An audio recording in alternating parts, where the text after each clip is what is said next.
The minhag of not eating Kitniyot during Pesach is the topic of our discussion this evening. The first thing that needs to be stated plainly and clearly is that the Torah, or more specifically the Torah She'Ba'al Peh, is explicit and unequivocal regarding the fact that Kitniyot are not and cannot become Hametz. This is stated in the Mishnah explicitly in the second perek of Masechet Pesachim, and the Talmud, in the Talmud Bavli, we're talking about Pesachim Daf Lamed He Amud Aleph 35a, states explicitly that Kitniyot such as orez, rice, and dohan, millet, are not of the 5 species of grain that the Mishnah mentions there as those grains that can become hametz, and also those grains that therefore may be used for making masoth. The rule, somewhat paradoxical perhaps, with regards to masoth, is that masoth have to be made from a grain that can become hametz, and the whole point of the masa is that it was not allowed to become hametz. It was not allowed to ferment. But had you not done anything to prevent that, it would have done so. Whereas something such as rice that does not contain gluten and therefore cannot become hametz, because himus, the process that we refer to as himus, as fermentation, the rising of dough, is something that requires gluten, and therefore those species that have no gluten, or not more than a trace amount of gluten in them, can therefore not become hametz. Those types of legumes or grains that are not part of one of those 5 species cannot be used for making masa, precisely because they could not become hametz. I will add here, parenthetically, that the Mishnah discusses 5 species, Hameshet Haminim, of grain. And as we're about to see, Rambam will state plainly what those types of grain are. In my view today, there are in fact 6 grains, of which we know that can become hametz. Let us first read the summary of this Mishnah and what the Talmud states regarding this Mishnah in the words of the Rambam, which you should be able to see before you here, and I will mark out the first word, from which I will read now. Rambam writes this in Ilchot Hametz U'Masa, the beginning of the 5th chapter. En asur mishom hametz b'Pesach elo hameshet minei hadoron bilevad. The only types of grain that can produce hametz, says Rambam, based on that Mishnah and that statement in the Talmud, are the 5 species of grain. And what are they? Wahem shaneh minei achitim, 2 species of wheat. There are many varieties of wheat in the world.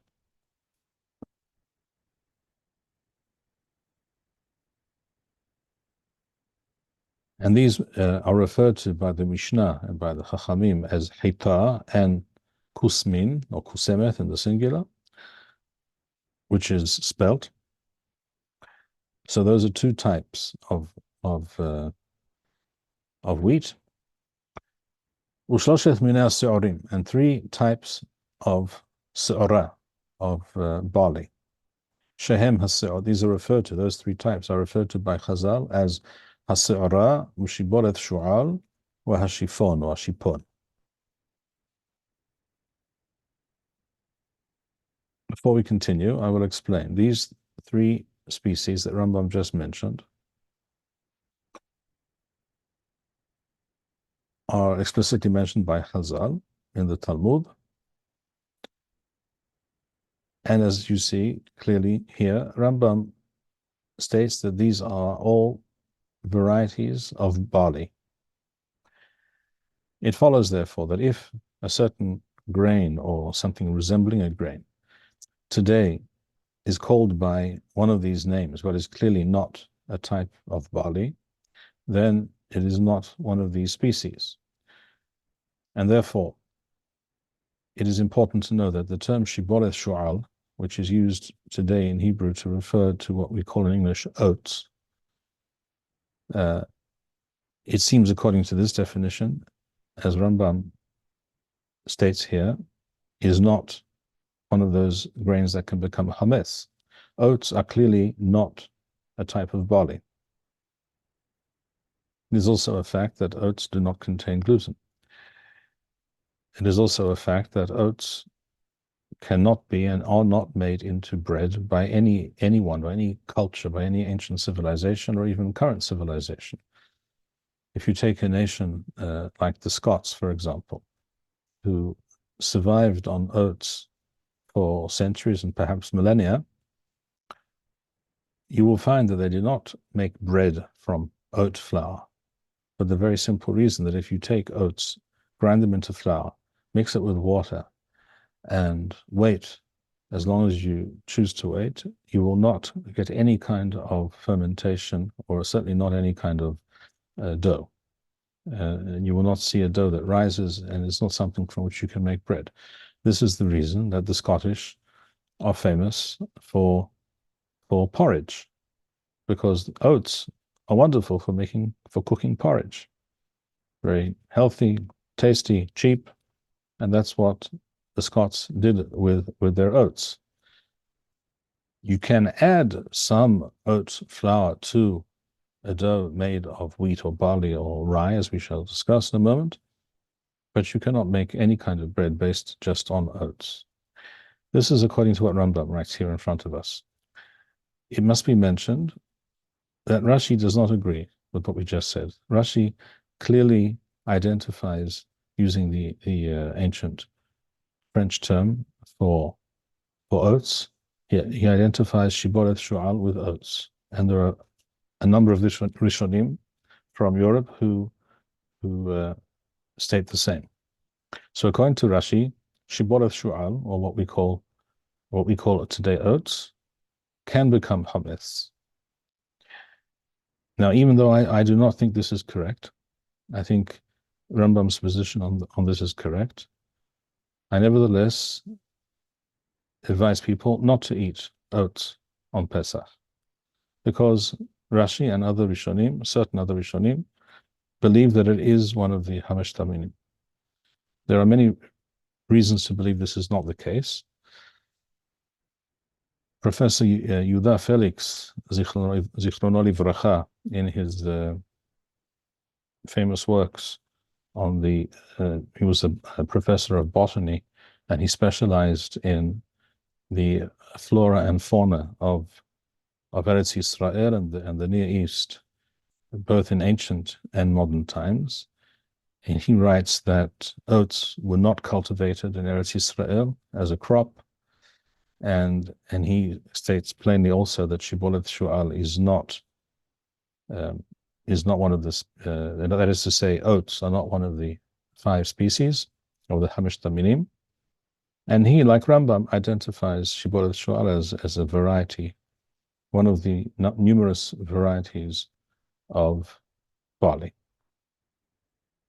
Nevertheless, I do not eat oats on Pesach, and I recommend to others that they do the same.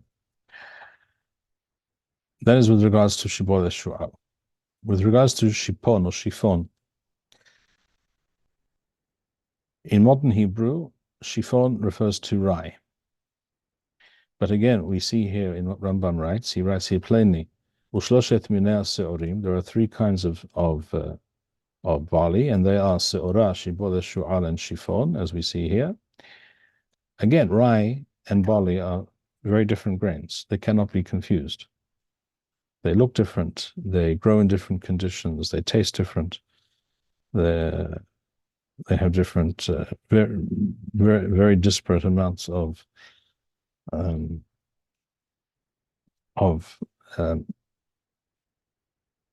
gluten, etc.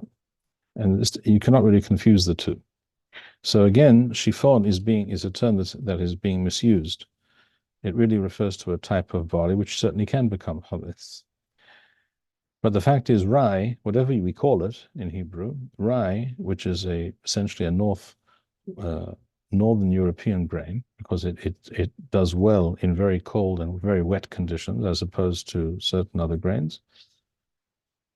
Rye can become hummus. It does contain gluten, and it can become, you can definitely make bread from it. As we all know, this is done. Classic traditional Russian bread, for example, Ukrainian bread, etc., is rye bread. Same is true in Sweden, etc. You can make bread entirely from rye, or you can mix the rye with wheat flour or barley, but it certainly can become hummus. The Rambam tells us clearly that the five minim, hameshta minim, the five species, are 2 types of wheat and 3 types of barley. Rambam now continues, and he says, Aval ha-kitniyot, that is to say, all kinds of plants that the part that is eaten by human beings are the seeds, similar to grains, because in this regard, kitniyot and grains are similar. With regards to most things that we plant a seed and we harvest a fruit of some kind. In other words, you plant pumpkin seeds, you get a pumpkin. If you plant carrot seeds, you get carrots. But when you plant wheat, shall we say, wheat seeds, what you harvest is also wheat seeds. It's the same thing that you plant is also what we eat. And that is the definition of kitniyot, that they are like grains in that what we eat is also what we plant, what we sow. This is pointed out by the Gra. So Rambam says, kitniyot, such as orez, which is rice, dohan, millet, polim, which are different kinds of beans, or adoshim, and lentils, and other similar items, ein bahem mishum hames. They cannot become hames, whatever you do. Ela afilu rash qemah orez v'chayotze bo b'rothin. Even if you take, you grind up flour, that is to say, you produce rice flour. You grind up rice, you now have flour, you mix it with water, with warm water. B'rothin means warm, hot water. When you cover it up for a long time, so it retains that warmth, which usually encourages and encourages fermentation and results in a good dough. Even though it might rise in some way, even if we do see a certain process where certain gases have been created within that mixture, and therefore it rises. It doesn't matter, it's still mutar ba'achila. It's entirely mutar. In other words, it's called sirahon, which means a smell or a stench, because when something ferments, there is a recognizable and typical smell to it. But that's not called hames. In other words, hames is specifically that kind of fermentation process that is the result of specific grains that contain gluten. That is the halakha. Now, this halakha is based not on something that is written in the Torah shebichtav, in the written Torah, because there is no such statement in the written Torah. The Torah speaks about hames. The Torah speaks about mahameset, something which contains hames, but it doesn't actually tell you in explicit terms what hames is. This is something which is explained explicitly and clearly in the Torah Ba'al Peh. And therefore the question arises, the question is to be begged, is impossible to disregard. Why do we find amongst the Ashkenazim over the last, shall we say, 600 years, that Kitniyot were something that you must not even consider consuming on Pesach. What we're about to see is that the two areas, the two countries in which there were numerous, large and important Jewish communities where this custom, this minhag, was known, namely France and Germany, Tzorfat and Ashkenaz, we find two very different attitudes and explanations with regards to this minhag, this custom. What is the difference? Chachmei Ashkenaz, the Chachamim, in the period of the Rishonim, who were in Ashkenaz in Germany, to the east of France,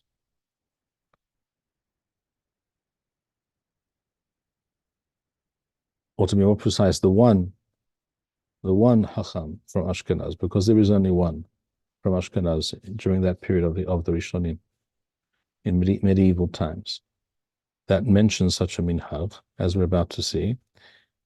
The reason given by that Chacham, Baal HaRokeach, is a very straightforward and simple reason. He says it is often the case that grains of wheat or barley are found in Kitniyot, in a sack, shall we say, of beans. If you buy a sack of beans or lentils, you will frequently find mixed in with those lentils grains of wheat. So states the Baal HaRokeach, as we're about to see. That is something that one can understand. If this was a very common occurrence, then you might think this is a reasonable minhag, or at least you can understand where such a minhag came from. And then, of course, you could also ask yourself the question, perhaps that was the case at a certain point in history for a particular reason, but if that situation changes completely, perhaps that minhag can be set aside. That's with regards to Ashkenaz, Germany. With regards to Tzorfat, France, which in medieval times was divided between northern and southern France, it was not one country. These were different kingdoms. Northern France and the south of France was known as Provence, as it is today as well. There we find there are a number of Chachamim during that period from those two areas of France who mention such a minhag. Some of them agree, accept it, and some of them do not. But they give a very different reason. Their reason is the fact that the Kitniyot themselves are considered to be a minor form or secondary form of Hametz.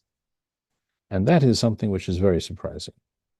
That is a completely radical, unheard of idea till that time.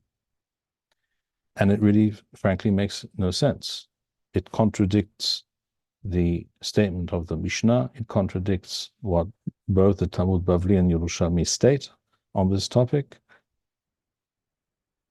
And as we shall see, even earlier halachic authorities from those same areas explicitly speak of Kitniyot as being entirely mutar, entirely permissible on Pesach. So this is a very unusual development. But the first thing to know is that the reason, the rationale behind this minhag of Kitniyot is not a uniform and agreed upon rationale. It is, we find that there are these two different schools of thought in Ashkenaz and in Tzorfat. That's in broad terms, and now we'll go into the details. Now, you should be able to see here at the top of the page, I hope you're able to see this clearly. There are two, if we ask ourselves the question, where do we first hear of this minhag, of this custom? The answer is that the earliest mentions of this minhag are two in number. One from Ashkenaz, Germany, and one from France, Solfath. I will mention first that from Ashkenaz, which is Rabbeinu Elazar ben Yehuda Mivermaiza. The town in English is usually, the name of that town is usually referred to as Worms or Worms, and amongst the Jews it was known as Vermaiza, which happens to be the same city from which Rashi sprang. I'm sorry, no, I'm sorry, I'm confused. I take that back. Rashi came from a city called Twa, although he was at some point apparently in Worms as well. But Rabbeinu Elazar ben Yehuda Bala Rokeach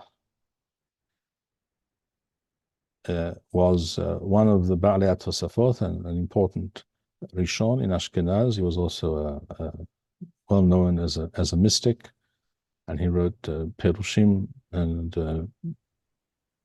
books on various areas of the Torah, including a very detailed Perush on the entire Sidur, according to Nusach Ashkenaz. In fact, Bal HaRokeach is one of the fathers, perhaps he could be described as the father of Nusach Ashkenaz, although he claims that he received it by tradition, that Nusach, word for word, letter for letter, about which he is very, very jealous. In other words, he believed that the only correct and legitimate Nusach was Nusach Ashkenaz, and that's essentially almost without any change. That is the Nusach Ashkenaz down to this day. All right, so Rabbeinu Elazar Mivermaiza Ba'al Rokeach was born in the year Daled Alafim Tau Tau Chof Kaf He, which is the Gregorian year of 1165. And he passed away at the turn of the Elef, of the millennium, the Jewish millennium. That is to say, in the year 1240, Shnat He Alafim. What do we have from the Ba'al Rokeach that relates to this topic? Some years ago, not many years ago, a manuscript was discovered in a manuscript of a drasha, a talk, a shiur that the Ba'al HaRokeach gave dealing with matters related to Pesach. It's an interesting Ketav Yad, an interesting manuscript, which was published in the year Shin Samach Wow, which means 2006, according to the Gregorian calendar. And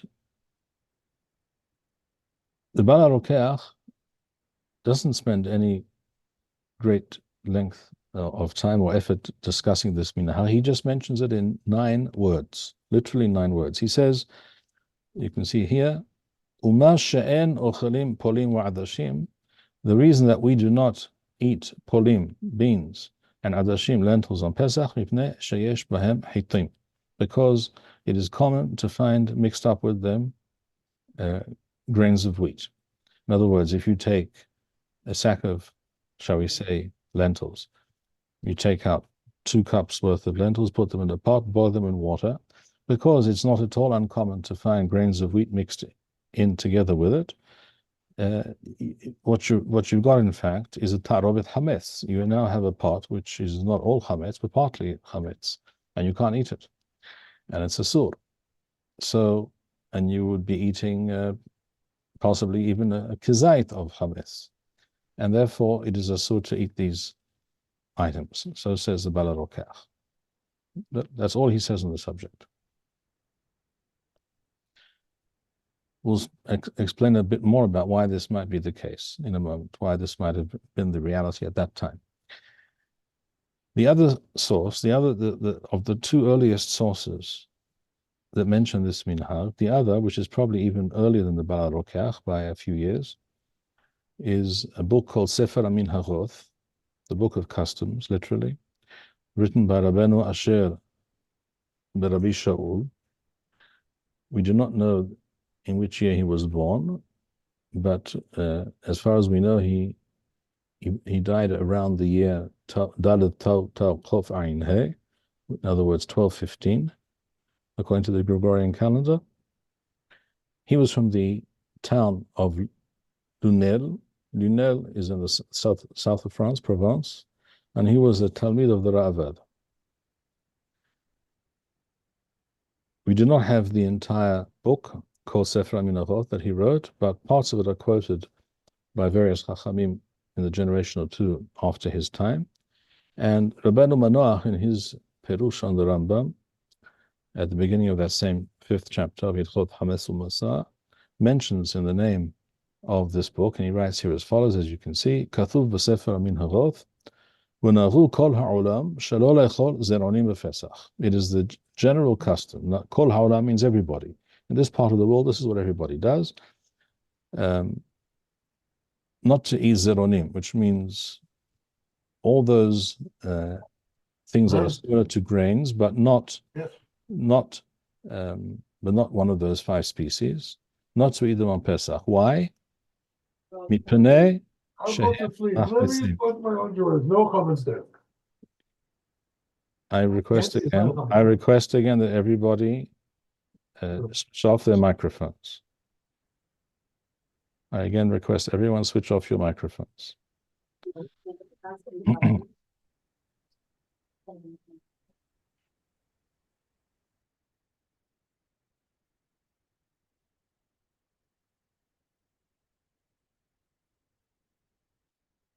All right.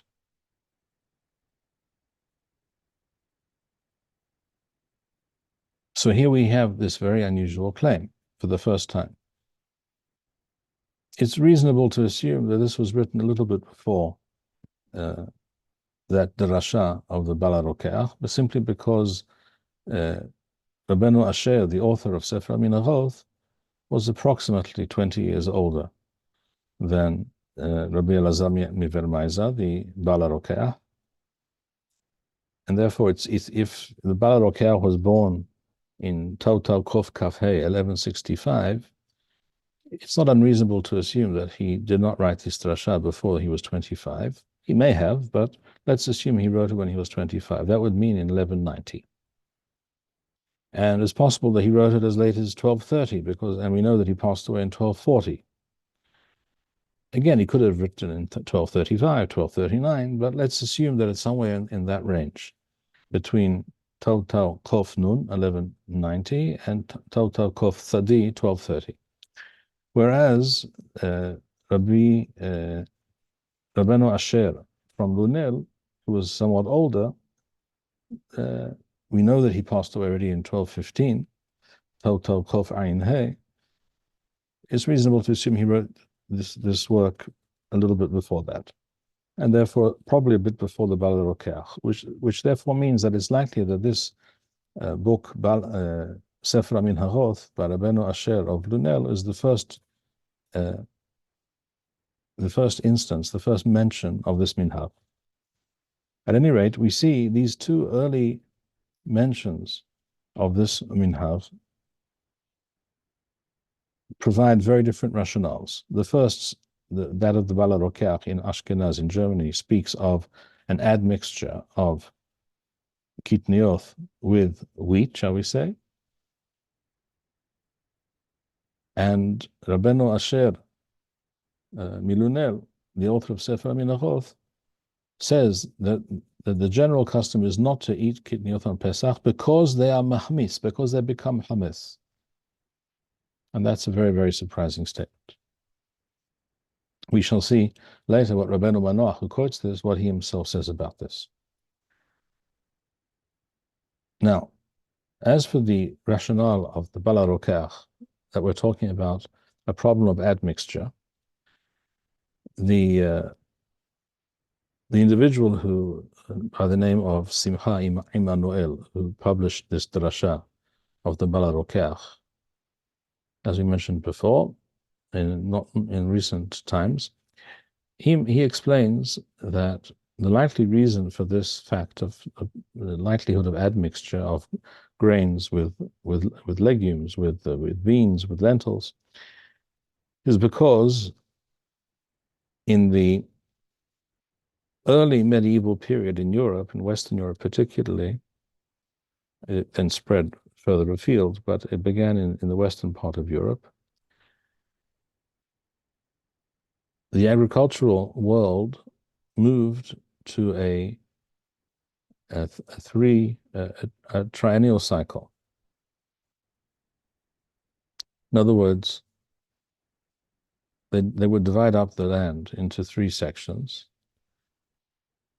and 1 year a certain section of a certain parcel of land would be planted with, shall we say, wheat. The second year with Kitniyot, shall we say, lentils. And the third year would be allowed to lie fallow in order for the soil to regenerate.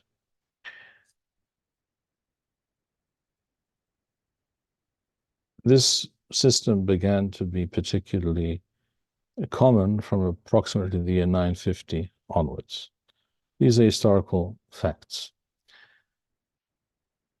As a result, it makes all sense in the world that it would happen, as always happens. You have something called sifihim. Sifihim are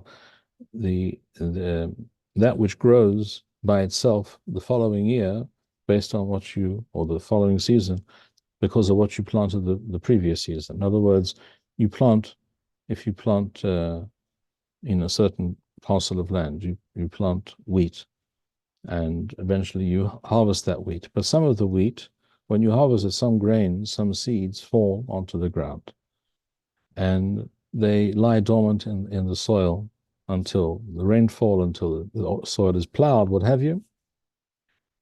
And you may now plant in that same field a different crop, shall we say beans. But amongst those beans will also be some of the grains of wheat that fell. And therefore you will end up in your bean harvest, in your new crop of beans or legumes, whatever it may be, you will end up with some grains of wheat. In fact, it could be quite a number.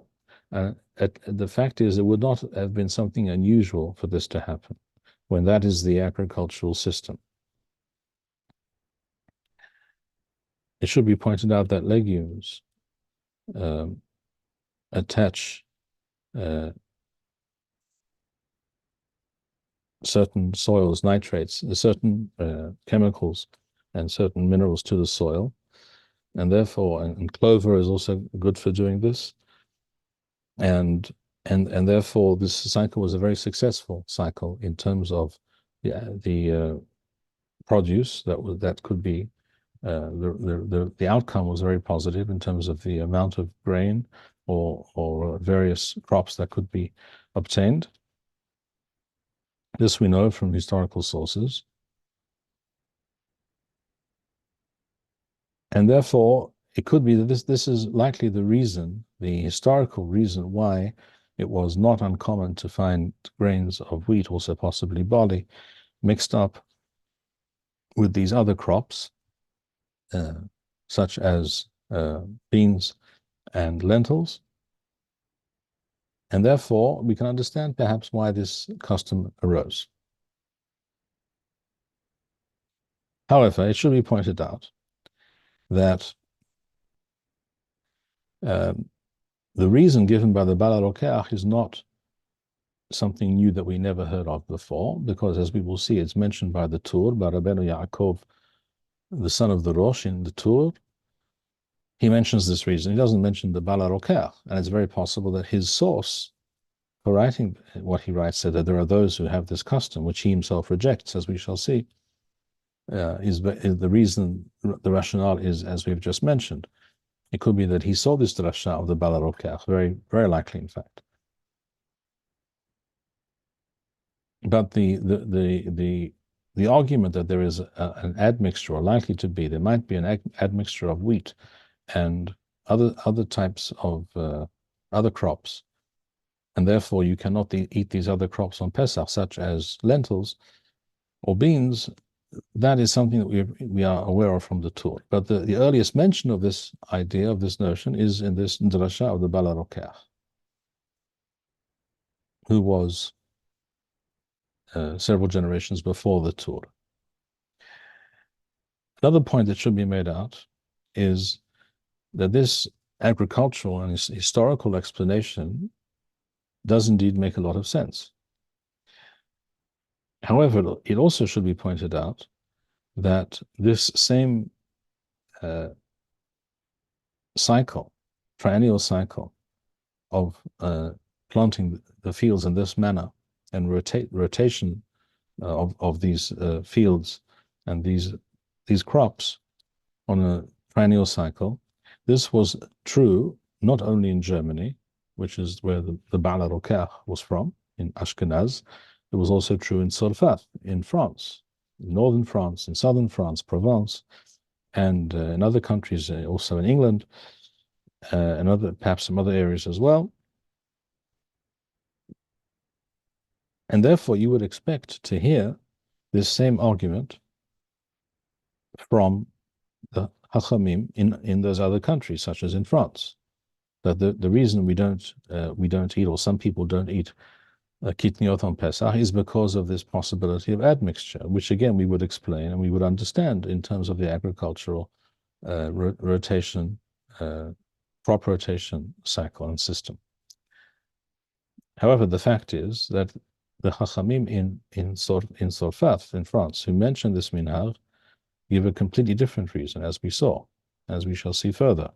Not one of them mentions the possibility of admixture as being a serious problem, even though it's impossible to claim or to imagine that this was a problem in Ashkenaz and not in Sorfat. Same conditions, same cycle, same crops. Why would this be a problem here and not over there?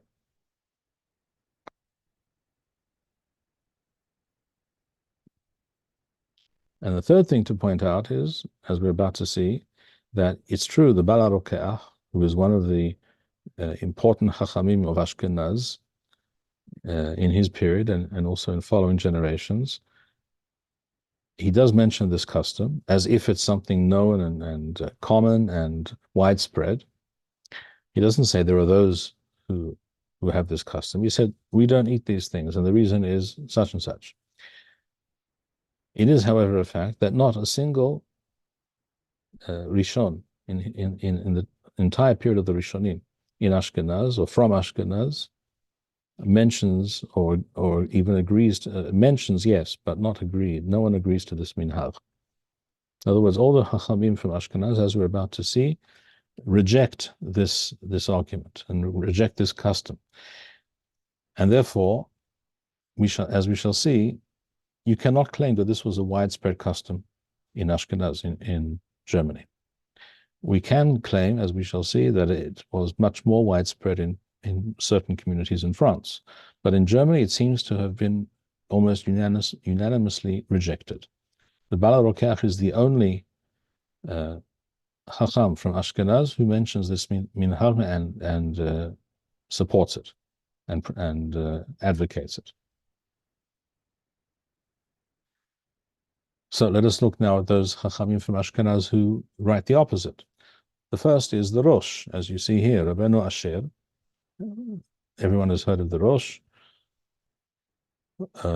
One of the greatest students, or perhaps the greatest student, Talmid of Maharam Rothenburg, Rabbeinu Meir ben Baruch of Rothenburg, who was the greatest Chacham in Ashkenaz in his time, the end of the period of the Tosafot in Germany. One of the greatest, the Ba'al Tosafot of all time. And yet, the Rosh, writes as follows. He writes as follows. This is in second parak of Psachim, in Piskei Rosh, Siman Yod Bet. Woleth hilchot Rabbi Yochanan ben Nuri de'oser be'orez v'dochan mipnei shekarov lachmis. It is true, we find in the Talmud, there is a Tana by the name of Rabbi Yochanan ben Nuri, who said that orez and dochan, rice and millet, are to be considered chametz, or similar to chametz, but the halacha is not like Rabbi Yochanan ben Nuri. This is stated explicitly both in the Talmud Bavli and in the Talmud Yerushalmi. And the Rosh tells you, therefore, the halacha is not like Rabbi Yochanan ben Nuri. Why? D'chol davar she'en mehameshet haminim, anything which is not of those 5 species of grain, which we said before are all varieties of wheat or barley, and barley the himus, mutar la'asot menu tavshil b'Pesach, and therefore it cannot become chametz, and therefore you may cook them in water, as we do with rice, for example, on Pesach. That's what the Rosh writes. The Rosh does not even mention that there is a custom to the opposite effect, that it's asur to do so. He doesn't even mention this, although he no doubt knew of such a minhag. It's impossible to imagine that he did not know of such a minhag, that at least in certain places there were those who had such a custom. And yet he deliberately chooses, on the one hand, not to mention it, and that is a deliberate choice. Second of all, he also deliberately goes out of his way to stress, and therefore you may cook rice on Pesach. He says, "Mutar la'asot mimenu tavshil b'Pesach." It's clear to anyone who is familiar with the Rishonim and their style and their habit and way of writing and expressing themselves. It's clear that the Rosh knew of this minhag and wished to tell you, disregard this minhag. It's also a fact that the Rosh always, regularly, without fail, mentions that which is a common minhag in practice in Ashkenaz and also in Tzolfath. He himself was from Ashkenaz. He was from Germany. He had to flee Germany, Ashkenaz, when he was around 50 years old, and he fled with his family to Spain. His son, Rabbeinu Yaakov, the author of the Torah, was approximately 20 at that time. All of the family fled, and just in time they were about to be arrested and incarcerated by the local baron in order to extort an impossible ransom from the local Jewish communities. This exact same thing happened to Marami Rothenburg, the Rav of the Rosh, and Marami Rothenburg famously instructed the Jewish communities not to pay the ransom, and he in fact died in a dungeon after many years. But that's a separate story. The Rosh got word of this just in time and was able to flee, and they arrived in Spain, in Barcelona originally, and then they moved to Toledo. So the Rosh always mentions the minhagei Ashkenaz and Tzolfath. I won't quote all the examples that I quote here, but in this article that I wrote on the subject, but wherever you look, the Rosh will always mention, if something is a well-known minhag Ashkenaz, he will mention it. And the Rosh was a very proud Ashkenazi. He writes in one of his Teshuvot that I rely more on the traditions and customs of my country, where I come from, in other words, Ashkenaz, than I do on those of this country. When he wrote these words, he was already in Spain. So had the Rosh felt, or had he known that this was a common practice in Ashkenaz, he would have mentioned it. He may also have disagreed, but he would have at least mentioned it. But he does not mention it, which tells us that it was not a common practice in Ashkenaz. Now, this is not just conjecture. This is actually borne out explicitly by the words of Rabbeinu Yaakov Bar Turim, his son, because his son writes, and this is what you see here in Siman Tau Nun Gimel in Or HaHaim. He lists the things mentioned in the Mishnah. Elu devarim sheyotzeim bahem yodei chovat masal. These are the things from which you can make masah. Hitim, seurim, kusmin, shiboret shu'al, v'shifon. Aval lo ba'orez v'shar minim, but not other species such as rice. And they cannot become chametz, these other species. Which is what we saw his father wrote, the Rosh. And this is true of all various types of kitniyot.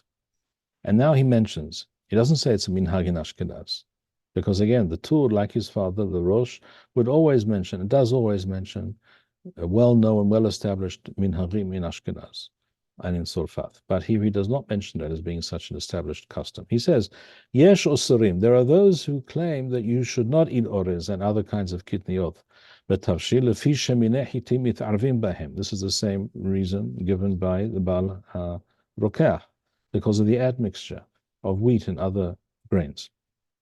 But the Torah doesn't say this is the minhag in Ashkenaz and Tzfat. He rejects it. He says, he doesn't say there's a minhag. He said there are those who make this claim. Yesh or Sirim, there are those who forbid it. But he says, Humra Yetherahi, this is an unnecessary stringency, an extreme and unnecessary stringency. The Humra Yetherahi zo, Welo naharuken, and this is not the common practice. In other words, it is not the minhag in Ashkenaz or Tzfat. If it were, he would have had to have said so. He tells you here explicitly, it is not the common practice. I know that this begs the question, why do we find approximately 150 years later that it is a common practice amongst the Ashkenazim? That's a very good question, and I do not have a very good answer. I'm not aware of anyone who has a good answer how this came about, because at least in Ashkenaz, this was not the accepted practice. So we saw so far the Rosh, now we saw the Tur, who reject this out of hand. The Mordechai, which is the third example I'm bringing, he was also a Talmid Mufhak of Marami Rothenburg and a colleague of the Rosh. We're talking about Rabbeinu Mordechai, the Rabbi Hillel.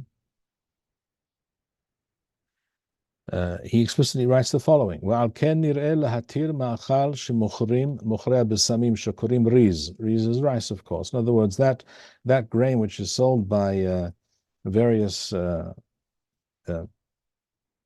traveling merchants who also sell spices and other things, they also sell rice. It was not something that was grown in Europe, as we know. It's mutar to eat it. He says it's true. My brother-in-law, Rabbeinu Yitzhak Mikorvel, who is from France, he wrote in his book that there is a minhag not to eat these things on Pesach. True, he said he wrote it. But his own brother-in-law, Rabbi Yitzhak Mikorvel, wrote that this is a mistake. The idea that they can become hametz is a mistaken notion, he writes. And therefore, the Sefer Mitzvot Katan, the Smak, the Rabbeinu Yitzhak Mikorvel, he writes that he thinks the reason for this custom is because these items, such as lentils or beans, can be ground up into a type of flour, same is true of rice. And therefore, because you can make them into flour similar to grains that can become chametz, people might confuse one with the other. If this is mutar, that's also mutar. And therefore, this is a reason that he himself comes up with in order to explain the minhag. He also mentions some chachamim who accepted this minhag and did not eat kitniyot on Pesach, and others in France who did not. He mentions here Rabbeinu Baruch, Rabbeinu Shimshon, They did not eat kitniyot on Pesach. However, Rabbeinu Yehiel Paris used to eat beans on Pesach. What do we see from here? We see that the greatest chachamim of Ashkenaz, the Rosh, the Baal Turim, the Mordechai, all came from the Bet Midrash of the Marami Rothenburg. They are all the leading Chachamim amongst the Ashkenazim in their time and in subsequent generations. They all reject this minhag, and not one of them claims it was an accepted practice in Ashkenaz. It also is plain and obvious, knowing as we do in what kind of awe and respect they had for Marami Rothenburg. Had this been the custom of Marami Rothenburg not to eat kitniyot on Pesach, it's not possible to imagine they would not have mentioned this fact.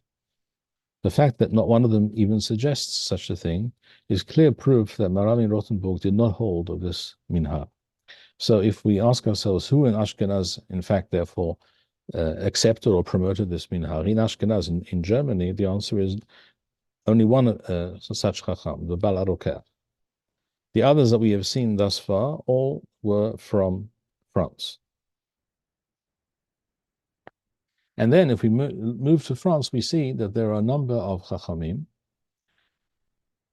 who mention this minhag, And all of them claim that it's got to do with the fact that there are those who claim that these substances, these legumes, rice, lentils, etc., can become chametz, which is very strange.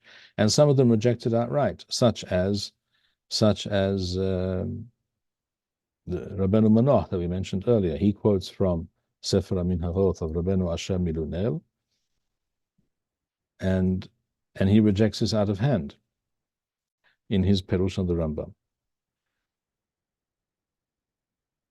And this is a very different reason being given here, not because of admixture, but because the legumes themselves are a secondary form of chametz.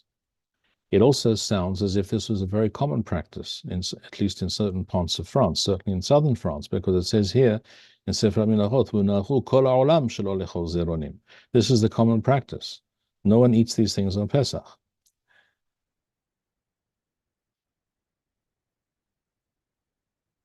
Now, it's also well known that that which is immediately cooked or placed into boiling water, not placed in a pot and then in cold water and then placed on the fire, but placed immediately into boiling water that is literally boiling, cannot become chametz. The actual temperature is such, and the fact that it is boiling means that it cannot become chametz. This is the Talmud itself states. The only reason we cannot do this with, shall we say, flour or grains of wheat that we would place into a pot of water is the possibility, which is not in the Talmud, but in Gezerah of the Geonim, that perhaps the water won't really be boiling completely, won't really be boiling. It'll be very hot perhaps, or quite hot, but not really boiling. And therefore we don't do that on Pesach. But that when water is boiling, whatever you put in it cannot become chametz. This is stated clearly in the Talmud. Now, Rabbeinu Yitzchak Mikorbel writes, who was from France, as we said, he says there are those who have the minhag of not eating them on Pesach, and he says I have heard that you should not cook beans on Pesach unless you put them directly into boiling water. In other words, you first boil the water and then put the beans into water that is boiling. In other words, that also tells you that the hashash was that could become chametz, which is again very strange because we're talking about beans.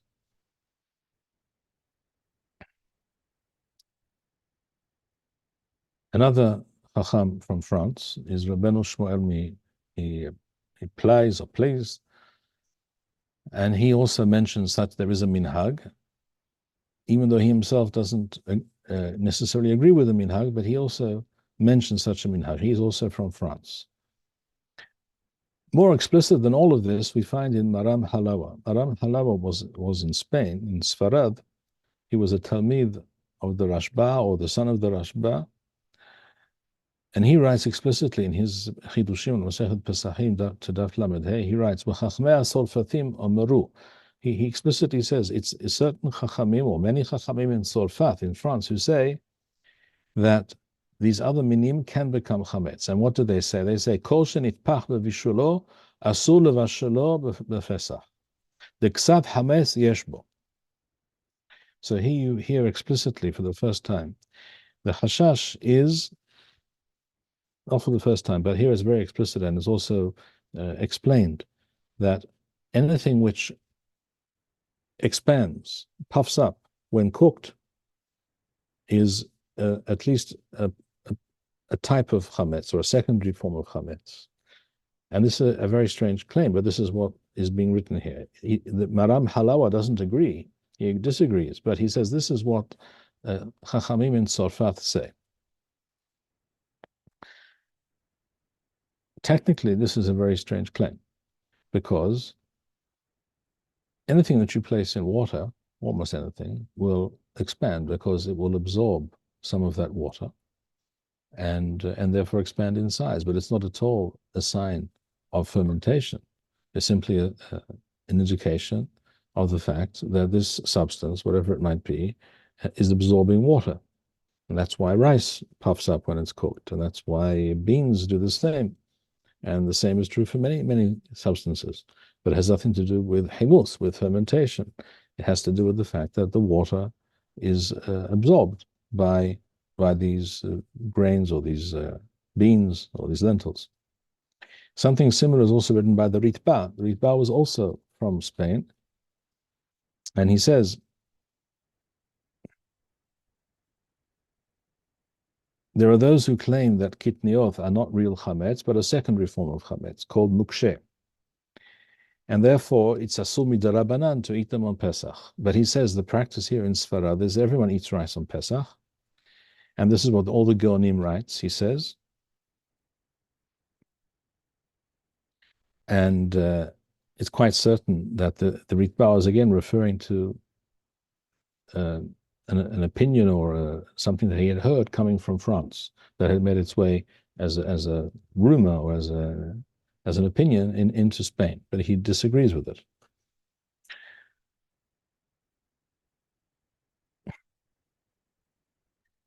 Now there is a very interesting point that needs to be mentioned here, and that is that in Masechet Pesachim, Daf Mem Amud Beth, line 9, we find a baraitha. This is what you see here in front of you. Tano Rabbanan. Now, Chachamim taught, En mololim et hakedera befesach. One cannot do this action known as melilat hakedera on Pesach. Now, what does this mean? Rashi explains, I won't read all of what I've written here, but Rashi explains that when you cook some kind of a dish, it could be a soup or stew, and you wish to thicken it up, what do you do? Very frequently, what is done is you take flour and you mix it into the soup or the stew to make it thicker. And Rashi says that's what's being referred to. Rashi says over here, you can see shema'abim tavshil hakdera lidei shemamhim kemach letocho.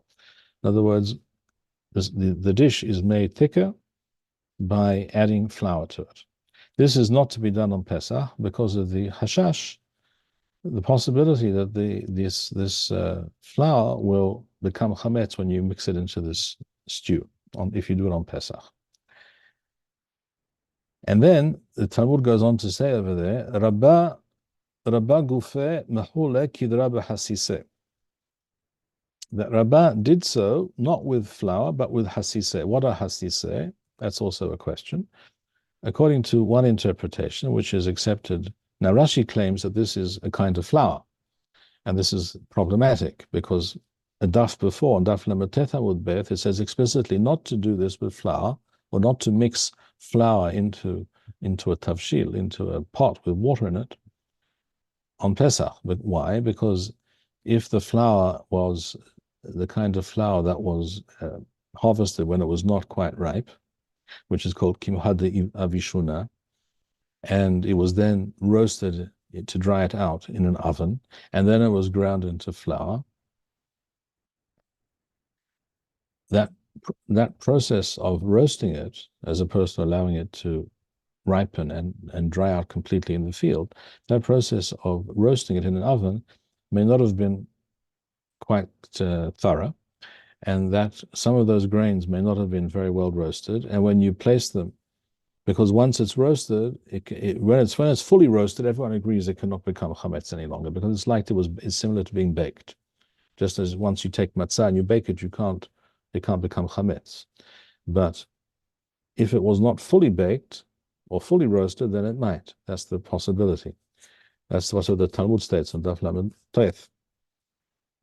So Rashi's explanation is called into question by the Tosafot, and they say when it says that Rabbah did this in his own home using hasiseh, it's not referring to flour from wheat. It's referring to flour made from lentil flour, ground up lentils. And what did the Tosafot say? It says, when Rabbeinu Yitzchak Bar Tosafot, the famous founder of the school of the Tosafot, he was the great-grandson of Rashi. He was a nephew of Rabbeinu Tam, and he was one of the greatest Chachamim of all time. Rabbeinu Yitzchak Bar Rabbi Shmuel Bar Tosafot. So it says here in the Tosafot, Nir'el ri kede piresh baruch b'hasiseh kemach shel adashim, flour made from lentils. The end darkam lavoli dechimutz kol kach. They do not become chametz as much as other things. They don't become fully chametz, or they're less likely to become chametz. But from this language, you hear there is some possibility of chimutz, or there's some aspect or reality of chimutz with regards to lentil flour, which is very strange. It's also interesting to point out that the Rosh, who brings the same explanation, the Tosafot, doesn't use that language. The Rosh writes, as you see here, it says, Uve'aruch piresh kemach shladashim she'eno b'alidei chimutz. It's talking about lentil flour that cannot become chametz. He doesn't say cannot. It doesn't become chametz like flour, but it becomes perhaps slightly chametz, or a secondary form, a minor form of chametz. No, he says it's just not chametz. Can't be chametz. So you see again, in France, there were some chachamim who entertained the idea. Not all, some rejected this out of hand, but there were some who entertained the idea that Kitniyot are a secondary form of chametz, or can become a secondary form of chametz, as the Ritba mentioned, called nukshe. But in Ashkenaz, all the Rishonim reject this out of hand. It's interesting to note that there were a number of chachamim in France who did not accept this concept. It says, for example, in the Smak, as we quoted from before, he writes, there are many great chachamim who consider kitniyot to be entirely permissible. This is in France. Umori Rabbeinu Yehiel, the famous Rabbeinu Yehiel mi Paris of Paris, one of the Balei Tosafot in the last of the Balei Tosafot, really, in one of the last in Spain. In France. He used to eat certain kinds of beans on Pesach, and he used to say this b'shem gdolim, in the name of other great chachamim. So that we see that in France there were different opinions. There were those who held by the custom. There were those who did not hold by the custom. This is also mentioned by Rabbeinu Shmuel Miplais, who was quoted in the Or Zarua, and he mentions here, there are those who have a minhag not to eat kitniyot. V'chena kitnit minhag lachmir. Ki im kenishit bashlu b'mayim rothchim. There are those who have a custom not to eat them unless they were cooked directly in boiling water, as we said before, which also shows that even within this minhag, you had all kinds of shades of opinion. And then he says, har shamati, and later I heard that my teacher, Rabbeinu Yehuda mi Paris, who was the Rav of Rabbeinu Yechiel mi Paris, he himself used to eat these items on Pesach, and he says the name of the Shiltot Rabbi David Masati Katuv B'Sof Yechot Pesach Kol Minei Kinhit Mutar L'Bashel Ben B'Pesach Ben B'Shayim Tovim. It's mutar to eat, cook, and to eat all kinds of kitniyot and all Yomim Tovim, including Pesach. So we see that in France the custom existed, but it was not universal, and there are those Rishonim who definitely rejected it out of hand. Now the question becomes, at what point did this custom appear in France? Well, we already mentioned that the earliest mention is in the Sefer Minhagot of Rabbeinu Hashem Milunel, and he probably wrote what he wrote there at the very end of the 12th century, very beginning of the 13th century. But the fact is that you go back roughly just 100 years or so, you find that in those same areas in Spain, in France, northern and southern France, all the Chachamim agree that it's entirely mutar. We have a book called Halachot Kesuvoth, which was written apparently in the 9th century, according to the Minyan Goyim, in Italy, and it was very common in countries like France as well, in Salfath, but not in Bavel, but in Italy, Germany, France, other countries, even in North Africa. This book was well known from the Gaonic period. And there it says explicitly,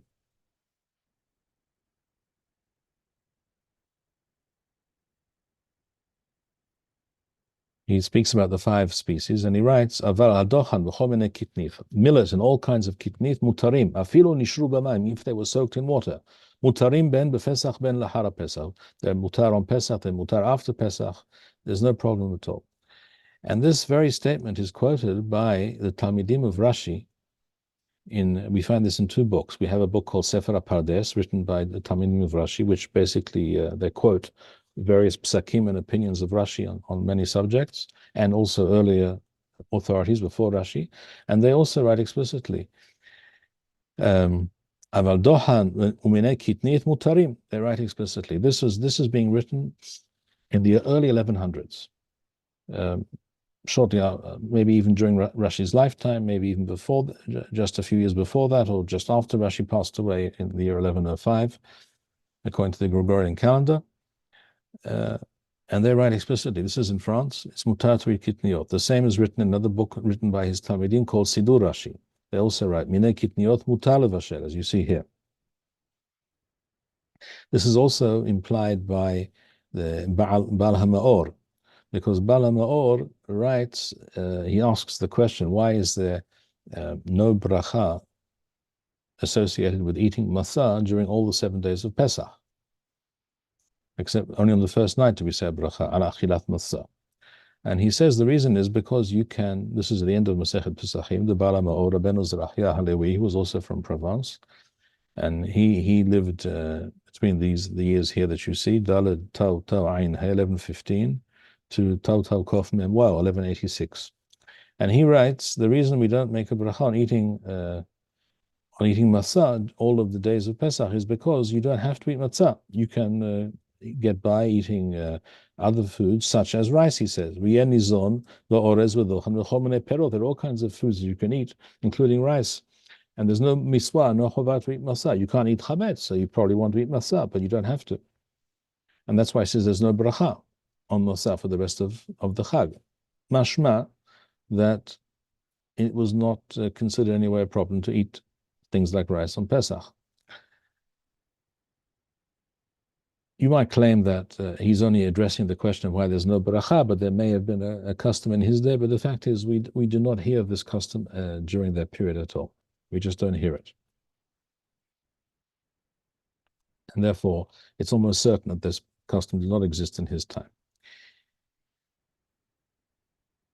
I will mention now, in conclusion, 2 points. First of all, where would this minhag come from? Especially as we see that it was common, at least accepted by some of the Chachamim and many of the common people in France, not in Germany, not in Ashkenaz, but in Tzarfat. Why and how did such a thing come about? Well, we know for a fact, and Rambam writes this with regards to Ilchot Nida, in Ilchot Yisorei B'Yah Perek Yud Aleph, that the Rambam mentions there certain practices that certain Jews had that they picked up from the Karaim and other sectarian Jews who had non-Chazalic opinions and practices. So we see that such things could and did occur. Regular Jews were somehow confused by statements and ideas and practices that they heard from other types of Jews who did not follow Chazal. And it's possible this something similar happened here. If you look in Sefer Yechezkel, it says there, the Navi Yechezkel is being told by Hashem, you are to behave in a certain way in order to inform people that Yerushalayim is about to be conquered. In fact, it's about to be besieged, and there will be a lack of food in the city, therefore. And therefore, in order to make this known and make this very obvious and convey a reality that people will see with their own eyes, what we're talking about, that a city like Yerushalayim that is going to be besieged shortly is going to find itself without food. I want you to make a bread. You see here, you should be able to see. Take wheat and barley, ufol and beans, adashim and lentils, with ohan, millet, with chusmin and spelt. Mix them all together. Who does such a thing? Who makes bread from all these various things? A person who is living in a city under siege. Normally you want to make bread from wheat, preferably from wheat. If not wheat, barley. Barley has less gluten than wheat. It's not as well suited to for human consumption. It's quite possible, but it was usually given more to animals, and wheat was kept for people. But if there is little available, then you make bread from whatever you're able, whatever is at hand, and therefore if you have some lentils, you grind them up, and you have some beans, you grind them up, make them into flour, mix them into the dough, and make a bread. It's a cheap poor man's bread, but it's better than nothing. Now, so what do you see here in this pasuk in Yehezkel, Perek Dalet? This is in Yehezkel, Perek Dalet, pasuk Tef. Again, the pasuk states, "Wa'ata kach lecha hitim u'seorim u'fol u'adashim u'dahan u'chusmin u'nathata otham b'chli ahad u'asita otham lecha lelahem." Make bread of these things. Now, some people might read this mistakenly, particularly a Kara'i, some kind of Karaite or other sectarian Jew with strange ideas, who doesn't follow the plain, straightforward halakha. He may read this and think to himself, well, we see that wheat and barley are mentioned together with beans and lentils and millet in the same breath, and they're all described as making bread. And we know the bread is asur on Pesach. And therefore, it seems, you could perhaps misinterpret this and reach the conclusion that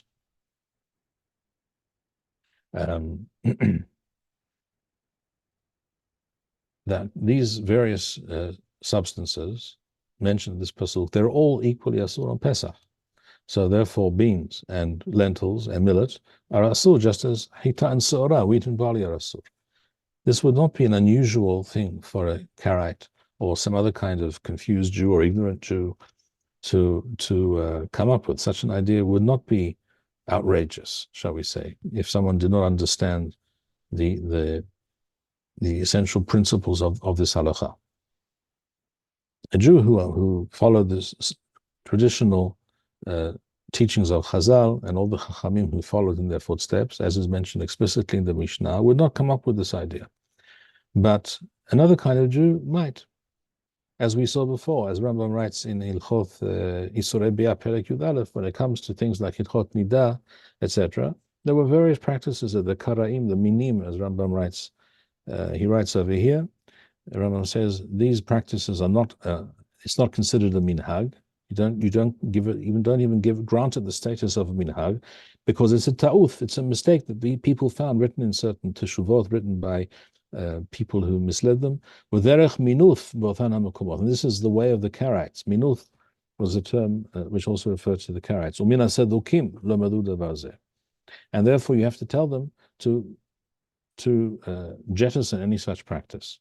U'miswa lechofan kadeh lo'osim b'liban u'lachziran lidivrei hachamim.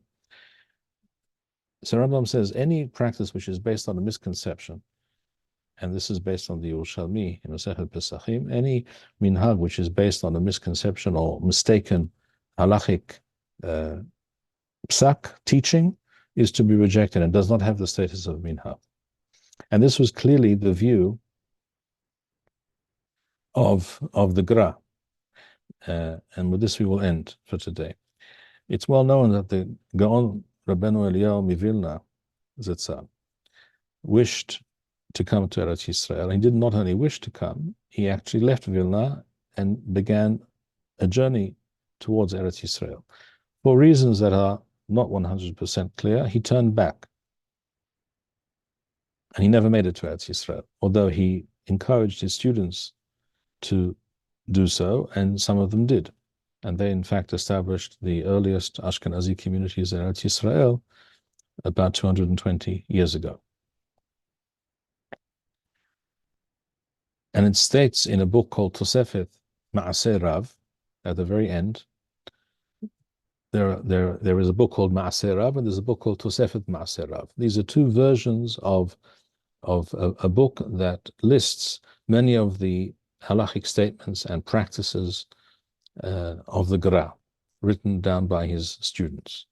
And it states there as follows. It says, Shamati Miharav Yaakov Kahana, who was a student, a Talmid of the Gra, Sheshamaha Dvarim Kazo Yoseim Mipi Admor HaChasid. This refers to the Gra. He was known as a Hasid. The Gra said before he left for Eretz Yisrael, Lu yiten Hashem she'ezkel hasheret be'eretz HaKodesh. I wish that Hashem would grant me the zchut. I hope that He will grant me the zchut to live in Eretz HaKodesh, in Eretz Yisrael. Uchedai hu li she'pater lechol hapachot minhagei Polish. And I would at least, he was apparently saying this with some mirth, this at least would make it possible for me to relinquish many of the minhagim here in this part of the world. Polish is Poland, or he lived in Lithuania, not far from Poland. In other words, in Eastern Europe. I think he generally was referring to Eastern Europe because he didn't live in Poland. He lived in Lithuania, closer to Russia, in fact, than Poland. But by saying minhagei Polish, I think he means to say there are many minhagim, that many practices which are accepted here nowadays in our part of the world, which I do not regard as correct.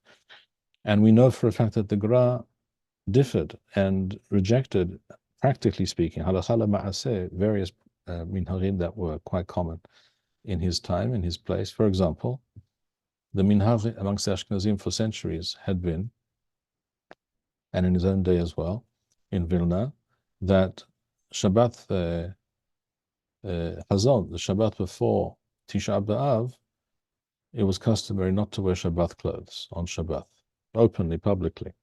In other words, it was an open form, an obvious form of an act of mourning on Shabbat, which is asur. And the Gra understood this and rejected this practice, and he himself wore Shabbat clothes, and he told others to do so. Most Jews in Vilna did not listen to the Gra at that time.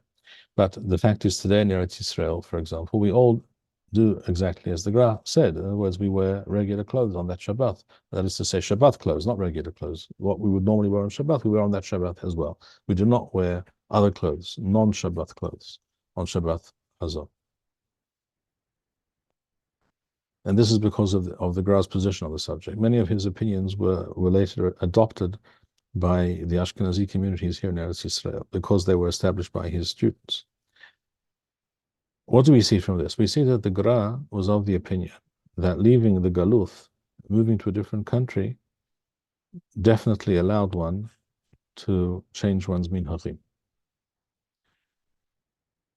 And I think this also applies in our case, both in Eretz Yisrael and in other countries, not just in Eretz Yisrael, certainly in Eretz Yisrael, but even Jews who moved from Lithuania, from Germany, from Poland, from Russia, from Hungary, to the United States, to England, to Australia, wherever. By leaving those countries, they now have had the possibility, maybe no one told them this, no one informed them of this fact, but they at that point were able to choose a new set of minhagim. They did not have to take with them all those minhagim from Europe to wherever else they traveled. We see this is what the Gra thought, at any rate, and this is my position. This is my position for two reasons. A, as we have seen in tonight's discussion, all the Rishonim in Ashkenaz, with the exception of the Bala Rokeach, rejected this minhag, and in fact, it's clear there was no such minhag till 600 odd years ago. At that time, there was. We find in the Maharil, by that time, there was such a minhag. How this came about, that's a very good question. As for France, the other main center of Ashkenazi Judaism at that time, we see that it was a matter of contention, and it was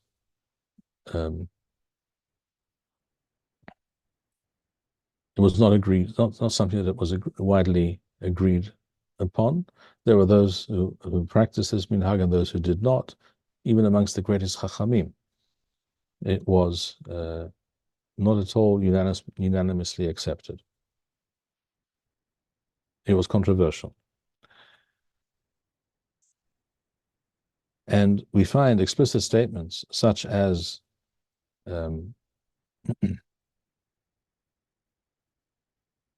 this statement here by Rabbeinu Yeruham. Rabbeinu Yeruham was a Talmid of the Rosh.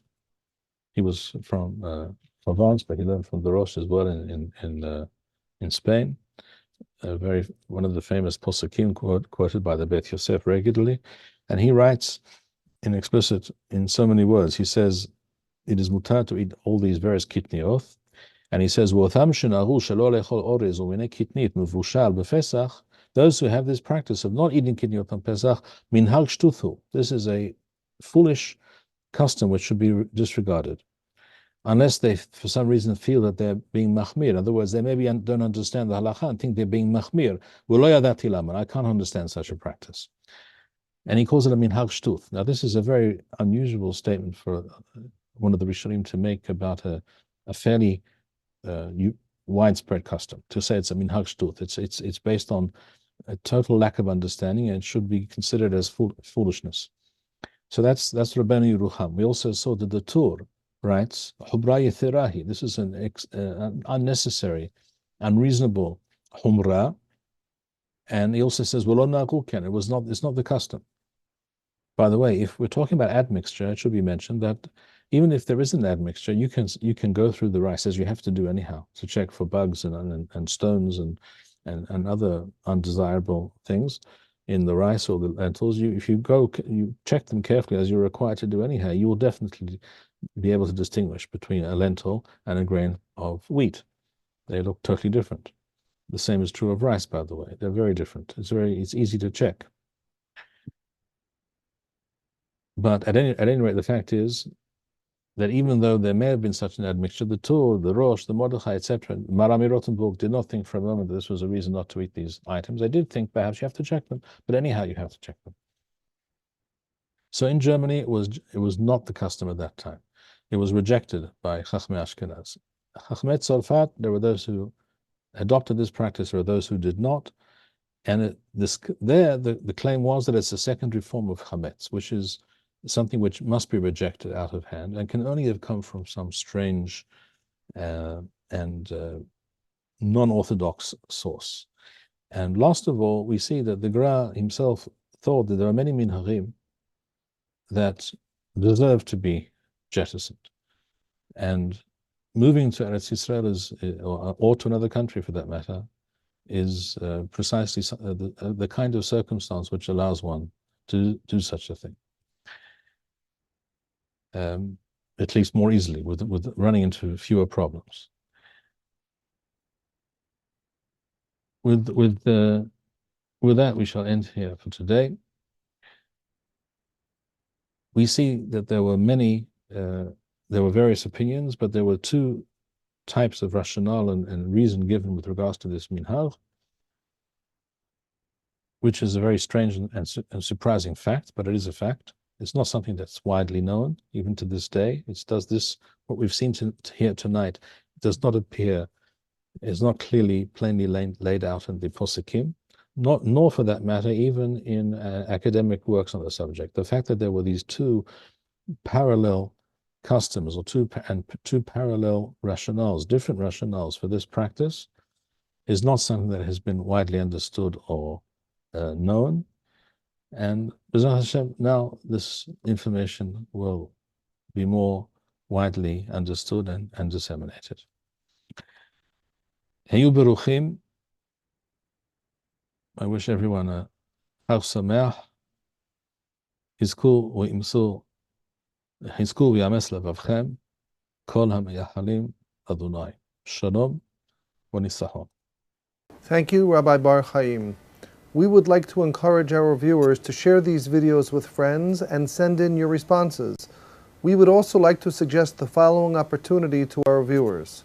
If you identify with Rabbi Bar-Hayim's message and would like to sponsor or dedicate a video interview with the rabbi in honor or memory of a loved one, if you would like to obtain Birkon Nusach Eretz Yisrael or invite the rabbi for a speaking engagement, please email us at office@machonshilo.org.